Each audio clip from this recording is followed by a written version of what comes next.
Hi hello ನಮಸ್ಕಾರ ಸ್ನೇಹಿತರೆ, welcome back to the channel. ಇವತ್ತಿನ ಈ ಒಂದು ವಿಡಿಯೋದಲ್ಲಿ IPLನ ಮತ್ತೊಂದು ಮೋಸ್ಟ್ ಫೇವ್ರೇಟ್ ಟೀಮ್ ಆಗಿರ್ತಕ್ಕಂಥ SRH ಈ ಬಾರಿಯ IPLಗೆ ಯಾವ ರೀತಿಯಾಗಿ ಈ ಒಂದು ಸ್ಕ್ವಾಡನ್ನು ರೆಡಿ ಮಾಡಿದೆ ಅನ್ನೋದನ್ನು ಈ ಒಂದು ವಿಡಿಯೋದಲ್ಲಿ ನೋಡ್ಕೊಂಬರೋಣ. ಬನ್ನಿ ವಿಡಿಯೋನ ಶುರು ಮಾಡೋಣ.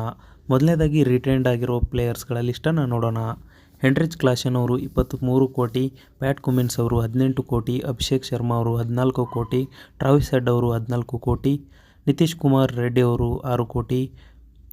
ಇಷ್ಟು ಜನ ಈ ಒಂದು ರಿಟರ್ನನ್ನು ಮಾಡಿಕೊಂಡಿದೆ SRH. ಇನ್ನು ಮೆಗಾ ಆ್ಯಕ್ಷನ್ನಲ್ಲಿ ಯಾರನ್ನೆಲ್ಲ ಬೈ ಮಾಡಿದ್ದಾರೆ ಅಂತ ನೋಡೋದಾದರೆ, ಮೊಹಮ್ಮದ್ ಶಮಿ ಅವರನ್ನು 10 ಕೋಟಿ, ಹರ್ಷಲ್ ಪಟೇಲ್ 8 ಕೋಟಿ, ಇಶಾನ್ ಕಿಶನ್ 11.25 ಕೋಟಿ, ರಾಹುಲ್ ಚಹರ್ 3.20 ಕೋಟಿ, ಅದಾಮ್ ಜಂಪಾ 2.40 ಕೋಟಿ, ಅಥರ್ವ ಟೈಡ್ 30 ಲಕ್ಷ, ಅಭಿನವ್ ಮನೋಹರ್ 3.20 ಕೋಟಿ, ಸಮರ್ಜಿತ್ ಸಿಂಗ್ 1.50 ಕೋಟಿ, ಜೇಸನ್ ಅನ್ಸಾರಿ 40 ಲಕ್ಷ, ಜಯದೇವ್ ಉನದ್ಕತ್ 1 ಕೋಟಿ, ಬ್ರಿಡಾನ್ ಕರ್ಸ್ 1 ಕೋಟಿ, ಕಮಿಂದು ಮೆಂಡೇಸ್ 75 ಲಕ್ಷ, ಅಂಕಿತ್ ವರ್ಮಾ 30 ಲಕ್ಷ, ಇಶಾನ್ ಮಲಿಂಗ 1.20 ಕೋಟಿ, ಸಚಿನ್ ಬೇಬಿ 30 ಲಕ್ಷ.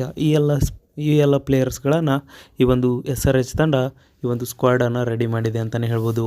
ಈ ಬಾರಿಯ SRH ತಂಡ ನಿಮಗೆ ಹೇಗೆ ಅನ್ನಿಸ್ತು ಅನ್ನೋದನ್ನು ಕಮೆಂಟ್ ಬಾಕ್ಸ್ನಲ್ಲಿ ಕಮೆಂಟ್ ಮಾಡಿ. ವಿಡಿಯೋನ ಸಂಪೂರ್ಣವಾಗಿ ನೋಡಿದ್ದಕ್ಕಾಗಿ ಧನ್ಯವಾದಗಳು. ಶುಭ ದಿನ.